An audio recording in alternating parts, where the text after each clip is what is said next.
Banyak orang mengira satanisme itu tentang kegelapan, korban, dan ritual jahat. Namun, tidak sesederhana itu. Beberapa melihat setan hanya simbol kebebasan, mereka sendiri menentukan hidup. Yang lain menggunakan citra ini untuk memprotes tekanan agama. Ini bukan satu sekte, melainkan puluhan kelompok berbeda. Ada yang punya filosofi, ada yang punya pertunjukan, ada yang berjuang demi hak. Dan di balik semua hiruk-pikuk ini, jarang ada yang benar-benar berbahaya.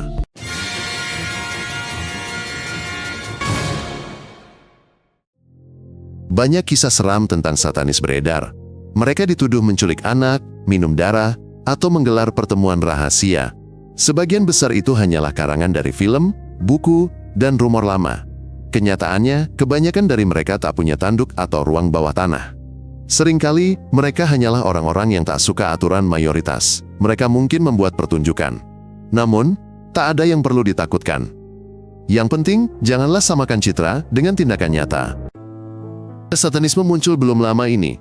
Dari awal, ini lebih tentang protes dan ekspresi diri. Ada yang melihat setan sebagai simbol kekuatan. Ada pula yang menganggapnya simbol kebebasan. Ada berbagai aliran. Beberapa percaya mistik, lainnya tidak percaya apapun. Bagi sebagian, ritualnya mirip teater. Ada juga yang bertindak lewat jalur hukum dan aksi. Ini semua bukan tentang kejahatan. Ini tentang bagaimana seseorang ingin menentukan hidupnya sendiri. Pentagram, kepala kambing, lilin hitam, semua itu mudah dikenali. Tapi apa artinya? Bagi sebagian orang, itu hanya simbol protes. Bagi yang lain, cara untuk menonjol. Penting untuk dipahami, penampilan tidak mencerminkan niat. Seseorang bisa memakai pentagram dan tetap mahasiswa biasa. Seseorang bisa tampak seperti pendeta, namun berbuat jahat. Tindakanlah yang menentukan segalanya, bukan simbol. Hukum menilai perbuatan, bukan gambar di kaos. Beberapa satanis berkata, "Akulah pusat hidupku. Aku sendiri yang menentukan apa yang benar." Mereka tidak menyembah iblis, mereka hanya tidak percaya pada aturan orang lain. Bagi mereka, ide ini lebih dekat. Hiduplah sesukamu. Tapi, bertanggung jawablah atas akibatnya. Filosofi mereka mungkin terdengar keras. Namun intinya satu, jujurlah pada diri sendiri. Jangan berbohong. Jangan munafik. Mereka bukan malaikat, tapi juga bukan monster. Hanya sudut pandang berbeda tentang kebebasan. Jika Anda berpikir ada hal menakutkan setiap malam di sana, itu tidak benar. Bagi kebanyakan orang, ritualnya mirip pertunjukan, lilin, topeng, musik. Beberapa orang mengakhiri fase hidup, putus cinta, pekerjaan baru, perubahan. Ini lebih ke psikologi daripada sihir. Membantu merasakan kekuatan dan melepaskan ketegangan. Masalah timbul jika ritual itu benar-benar menyakiti orang lain. Maka, itu sudah kejahatan, bukan filosofi. Pernah ada masa ketika seluruh dunia panik. Ada acara bincang-bincang berita menyeramkan di koran. Tuduhan tentang sekte dan penculikan merebak. Banyak kasus kemudian terbukti salah. Orang-orang pun dibebaskan. Mengapa ini bisa terjadi? Manusia takut akan hal yang tidak dimengerti. Jika seseorang memakai pakaian hitam, menyalakan lilin, lalu mengucapkan kata-kata aneh, seketika ia dianggap berbahaya. Padahal, seringkali itu hanya permainan. Bisa juga drama atau sekadar gaya. Dan kepanikan itu seperti kilatan, hanya sesaat, dan seluruh kota dilanda ketakutan. Ya, kata itu terdengar mengerikan. Dan, ya, kadang muncul cerita mirip di berita, tapi kebanyakan kasus bubar. Ternyata cuma gangguan jiwa atau karangan. Kelompok satanis terdaftar berkata, tanpa kekerasan, hanya kebebasan memilih. Jadi, kalau dengar cerita seperti itu, tanyakan, mana buktinya, siapa yang melihat? Lalu bagaimana akhirnya kasus itu? Internet dipenuhi teori bahwa orang kaya dan berkuasa diduga terlibat ritual rahasia. Namun, jika digali, semuanya runtuh. Hanya foto, rumor, dan spekulasi yang itu-itu saja. Ya, ada penjahat di kalangan elit, tapi mereka tak butuh iblis untuk melanggar hukum. Mengaitkan setiap pertunjukan aneh dengan konspirasi adalah jalan menuju paranoia. Lebih baik periksa, adakah fakta, atau hanya dongeng seram. Fakta adalah saat ada dokumen, saksi, dan pengadilan. Gosip adalah jika seorang nenek berkata, dunia satanisme penuh emosi, cerita seram, dan citra kuat. Namun, jika ingin tahu kebenaran, carilah hal konkret. Foto dengan topeng bukan bukti, video berisi teriakan pun tak selalu seperti yang terlihat. Belajarlah bedakan pertunjukan dari kejahatan. Ini adalah keterampilan berguna di topik apapun. Bagi sebagian, ini cara bilang saya bebas, tak perlu dogma orang lain. Bagi yang lain, ini cuma estetika, gaya. Bagi sebagian lagi, ini perjuangan jadi diri sendiri di masyarakat yang diatur orang lain. Ada yang ingin hukum sama untuk semua agama. Ada pula yang sekadar bermain citra. Tapi hampir selalu intinya satu, bukan merusak dunia, melainkan menciptakan ruang bagi pilihan sendiri. Satanis tidak menganggap diri mereka jahat. Mereka punya pandangan berbeda.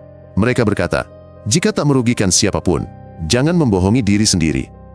Jangan berlindung di balik kekuatan yang lebih tinggi, maka kamu baik-baik saja. Mereka tak punya perintah, namun mereka jujur pada diri sendiri. Mereka tak anggap kesenangan dosa, mereka juga tidak percaya hukuman abadi. Sangat sederhana, jika berbuat buruk, maka terimalah akibatnya. Tapi jika hidup jujur dan penuh hormat, simbolmu tidak penting. Ada kelompok yang tidak bersembunyi, sebaliknya, mereka ke pengadilan, bersengketa dengan negara, dan menggelar aksi. Mereka menuntut, jika ada monumen Kristen di balai kota, biarkan monumen mereka juga ada. Jika ada pelajaran agama di sekolah, mereka juga harus bisa bersuara. Ini bukan sihir, melainkan kerja dengan hukum. Mereka memakai nama syaitan sebagai lambang kebebasan dari tekanan. Tanduk tidak penting bagi mereka. Akses yang setara jauh lebih penting.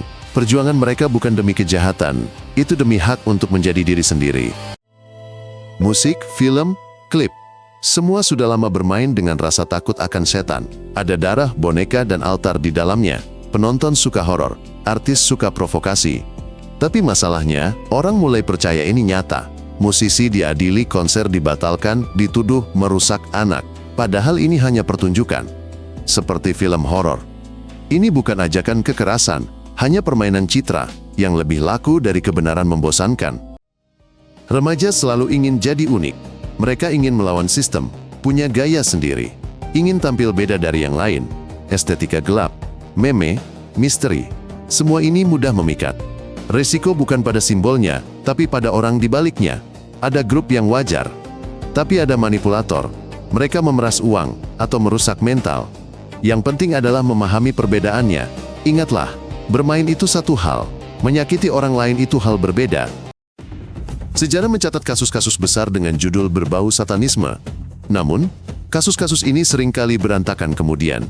Keterangan saksi terbukti palsu, bukti tidak ada. Memang ada kejahatan nyata, namun diungkap penyidik biasa, tanpa sihir.